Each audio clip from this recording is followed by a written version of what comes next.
Sobrang tagal na nga nung huli kong nahugasan itong mga laruan ni Zoe. Ang dami mga mari ko, talagang pakalat-kalat dito sa bahay. Kapag naglilinis nga ako ay hindi maiwasang hindi mangialam nga talaga nito ni Zoe. Madalas talaga ito is mangialam sa lahat ng ginagawa ko. Yes, sa lahat ng ginagawa ko. Ito is nakabuntot, nangingialam, nakikiisyoso. So ayan na nga at inisa-isa ko na nga ito mga laruan niya. O diba, sobrang dami. As in, sobrang dami. Kapag ito naman talaga ay nilabas niya lahat, talagang pakalat-kalat ito dito sa buong bahay mga mari ko. Maaga ko nga sinimulang hugasan itong mga laruan ni baby kasi nga habang naandito pa nga yung asawa ko para may tagabantay dito sa aking makulit na talaga namang Zoe. So itong mga laruan ni Zoe is ang tagal na nung huling hinugasan ko. So syempre mga mima ko, hindi naman pwedeng hindi siya hugasan kasi nga ang alikabok dito sa amin, syempre malapit kami sa may kalsada. So talagang yung mga laruan, talagang ang daming alikabok. After ko ang hugasan ito isa-isa, is ayan nilagay ko na nga dito sa plastic crates ng asawa ko. And ayan pinalabas ko na nga sa kanya sa labas para naman matuyo. Para matuyo lahat bago laruan ni baby.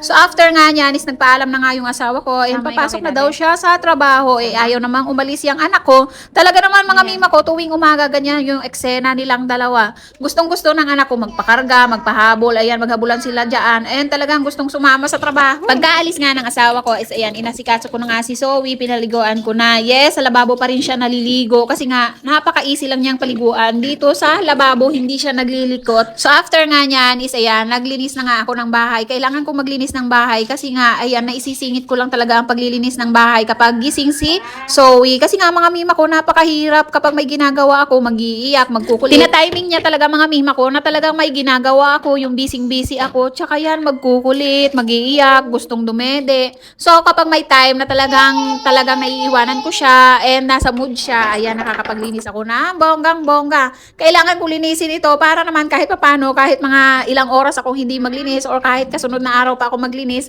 is okay lang kahit papano is malinis-linis itong bahay kapag may dumating na tao is hindi masyadong nakakahiya. Ang ginagawa ko kasi mga mima ko is sa umaga pa lang inaasikaso ko na yung mga paglilinis, pag-aasikaso kay Zoe, pagkain namin kasi nga mga mima ko pagdating ng hapon is kailangan kong mag-shoot ng mga promotional video na ina-upload ko sa TikTok and sa Shopee kasi nga mga mima ko is kailangan ko ding kumita ng pera kahit nasa bahay lang kasi syempre yung mga gusto nating bilhin is hindi natin mabili kasi nga syempre sa hirap ng buhay ngayon yung kinikita ng asawa ko syempre pang ano lang namin dito sa bahay, pangkain namin, pang gastos namin dito sa bahay. So kung hindi nga ako mag-a-affiliate, aba mga mima ko wala akong pambayad ng mga parcel na pinag-o-order ko para sa aking sarili, para kay Zoe and para kay Daddy. Kaya ayan, nagpupursige talaga ako makapag-video sa isang araw para naman may post ako na paninda mga mima ko. So ayan na nga mga mima ko and tinatapos ko na nga yung aking mga gagawin. So ayan na nga mga mima ko, thank you for watching. Sa suulitin.